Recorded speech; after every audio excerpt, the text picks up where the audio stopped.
11 साल देश के प्रधानमंत्री रहने के बाद क्या लाल किले के प्राचीर से प्रधानमंत्री नरेंद्र मोदी ये स्वीकार कर रहे हैं कि वो एक फेल्ड प्रधानमंत्री थे? क्या प्रधानमंत्री ये स्वीकार कर रहे हैं कि पिछले 11 सालों में उनकी नीतियों में भारी कमी रही कि उन्हें लाल किले की प्राचीर से ऐसी बात बोलनी पड़ रही? दोस्तों, मेरा नाम है कुमकुम बिनवाल और आप सभी को स्वतंत्रता दिवस की हार्दिक शुभकामनाएं। हमेशा की तरह आज के दिन भी आपसे वादा करती हूँ कि आपके सामने पूरे कर्तव्य और निष्ठा और ईमानदारी के साथ देश के सवाल पूरी आजादी से आपके सामने रखती रहूंगी और आपको जागरूक करती रहूंगी। इसीलिए आज का दिन सबसे जरूरी है इस तरह का सवाल पूछने के लिए, क्योंकि ये बात लाल किले की प्राचीर से स्वतंत्रता दिवस के मौके पर देश को संबोधित करते हुए स्वयं देश के प्रधानमंत्री ने बोली है। दोस्तों, प्रधानमंत्री नरेंद्र मोदी के इतिहास के शायद सबसे लंबे भाषणों में से एक लाल किले के प्राचीर से दिया गया आज का उनका भाषण था। लेकिन उनके भाषण के अंतिम हिस्से में प्रधानमंत्री मोदी ने एक बात बोली जिसको सुनकर मैं वाकई में हैरान हुई।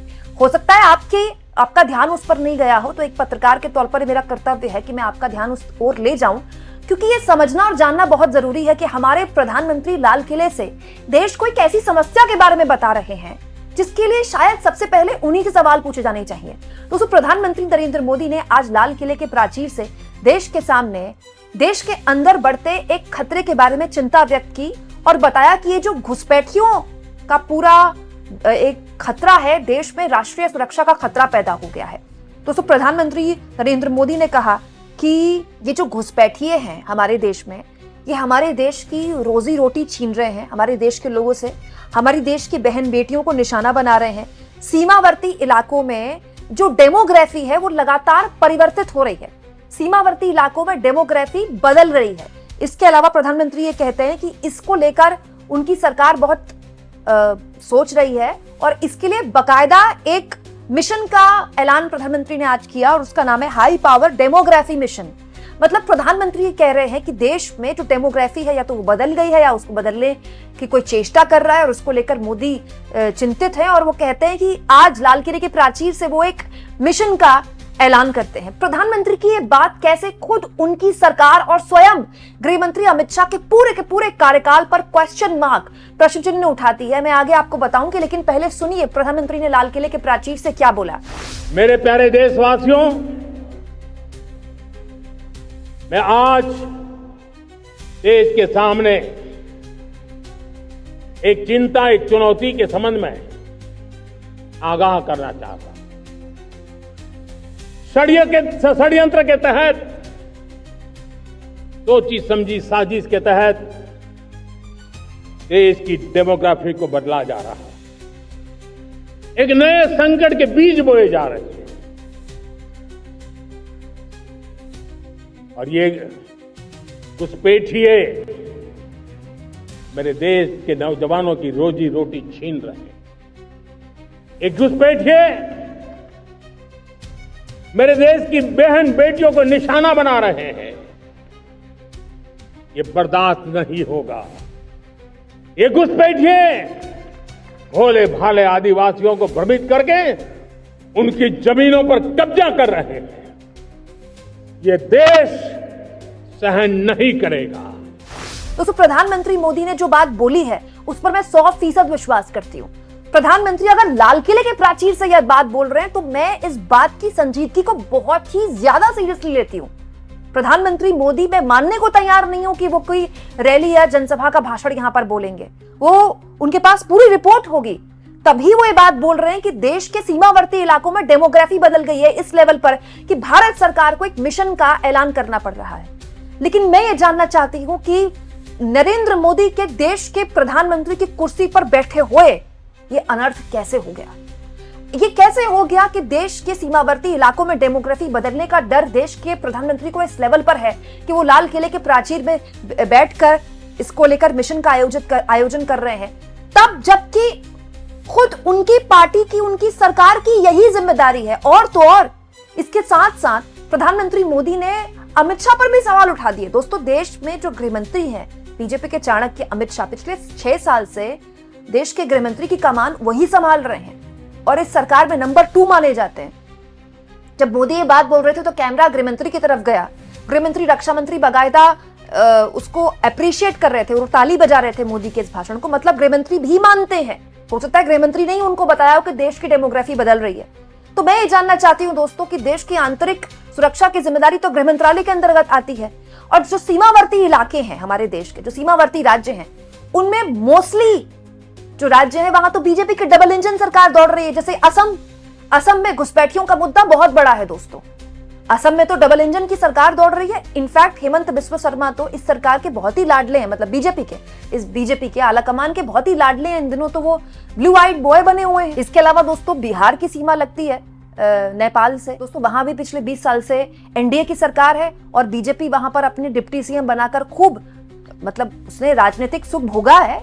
थोड़ा सा वक्त रहा है जब लालू यादव के साथ, तेजस्वी यादव के साथ गठबंधन किया, नीतीश कुमार ने 2 बार पलटी मारी, लेकिन बहुताया वक्त पहले सुशील कुमार मोदी और उसके बाद अब जो बीजेपी के डिप्टी सीएम हैं, सत्ता में तो बीजेपी ही रही है बिहार में। उसको बीजेपी को सत्ता का पूरा लाभ मिला है। और दोस्तों एक और बात, जो हमारे सीमा होती है, जो सीमा की सुरक्षा होती है, वो हमारी सिक्योरिटी फोर्सेस करती है, और वो सिक्योरिटी फोर्सेस गृह मंत्री अमित शाह के अंतर्गत आती है।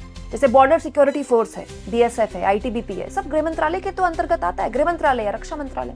तो बड़ा सवाल यह है दोस्तों कि देश की आंतरिक सुरक्षा की जिम्मेदारी भारत सरकार की, देश के बॉर्डर्स की सुरक्षा भारत सरकार की, और देश में पिछले 11 सालों से एक ही पार्टी की सरकार है, एक ही शख्स प्रधानमंत्री है, और पिछले 6 सालों से एक ही शख्स रक्षा मंत्री है और एक ही शख्स गृह मंत्री भी है।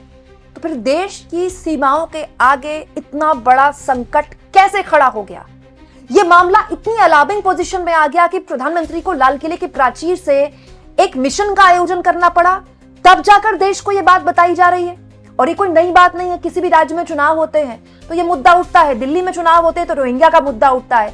झारखंड में चुनाव होते हैं तो बीजेपी नारा देती है, रोटी बेटी माटी की पुकार। कौन जीतता है कौन हारता है मैं उस आज चक्कर में नहीं पड़ना चाहती। आज स्वतंत्रता दिवस का दिन है। मैं तो मोदी जी की बात को बहुत ही सीरियसली ले रही हूँ। मुझे तो चिंता हो रही है जिस इमरजेंसी से उन्होंने इस मिशन का ऐलान किया, लेकिन मुझे इस बात को लेकर भी हैरानी हो रही है कि अमित शाह जैसे इतने स्ट्रॉन्ग गृहमंत्री, जिनके लिए कहा जाता है कि वो किंतु परंतु सुनते ही नहीं, ऐसे फैसले लेते हैं, उनके रहते हुए ये सब कैसे हो गया? कहां गलती रही, किसकी चूक रही?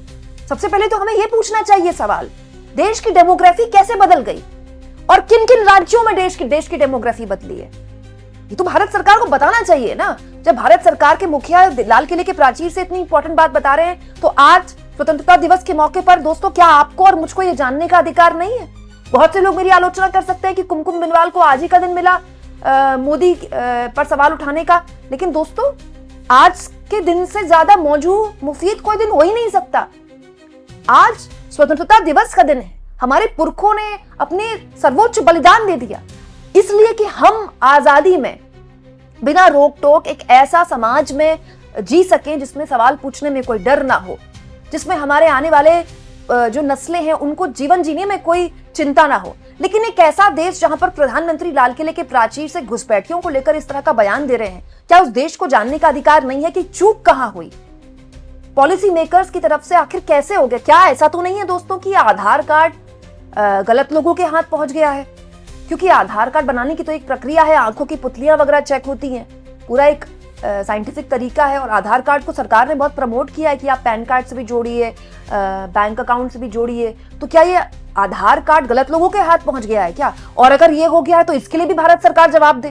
ये बहुत चिंता की बात है दोस्तों, जो प्रधानमंत्री मोदी को आज अगर वो इतनी इंपॉर्टेंट बात बता रहे लाल किले के प्राचीर से, तो देश को ये भी बताना चाहिए। इसीलिए मैंने इस खबर का नाम यही दिया है कि क्या प्रधानमंत्री लाल किले के प्राचीर से इशारों में ये स्वीकार कर गए कि वो एक फेल्ड प्रधानमंत्री हैं, वो एक असफल प्रधानमंत्री है। क्योंकि इससे बड़ी असफलता किसी प्रधानमंत्री के लिए क्या हो सकती है कि पिछले 11 साल से वो प्रधानमंत्री की कुर्सी पर हो और उसके रहते देश में घुसपैठियों का इतना बड़ा खतरा पैदा हो जाए। दोस्तों चुनाव आयोग ने भी सूत्रों के हवाले से चुनाव आयोग को लेकर खबरें चली मीडिया में कि म्यांमार, बांग्लादेशी और नेपाली घुसपैठिए बिहार में बहुत बड़े लेवल पर पकड़े गए हैं। तो फिर ये जो एसआईआर का जो पहला ड्राफ्ट 1 अगस्त को चुनाव आयोग ने शेयर किया है, उनमें से तो एक भी नाम नहीं बताया चुनाव आयोग ने कि वो कौन से बांग्लादेशी, नेपाली और म्यांमार के लोग हैं जो बिहार में वोटर बन गए। तो ये बात केवल हवा हवाई ना हो ना, देश को बताया तो जाए कि आखिर देश के आगे घुसपैठियों की कितनी बड़ी समस्या है और ये समस्या किसकी वजह से पैदा हुई? दोस्तों, प्रधानमंत्री मोदी की इस बात पर आप किस तरह से लेते हैं, कमेंट बॉक्स में जरूर लिखें।